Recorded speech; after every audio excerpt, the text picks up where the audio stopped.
مراجعتنامه شرکت برق تاجیک به مردم شریف تاجیکستان.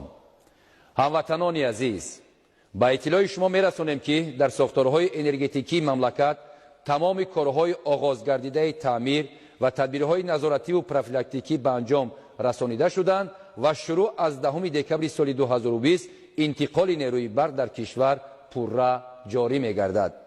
امسال با سبب وضعیت معلوم این عمل کشال یافت که برای این از مشتریان محترم معذرت می‌خواهیم. هموطنان عزیز ما خوب می‌دانند که در زمان صاحب استقلالی و مخصوصاً سالهای اخیر در ساحه انرژتیک مملکت تحولات و دیگرگونی‌های زیاد به عمل آمدند.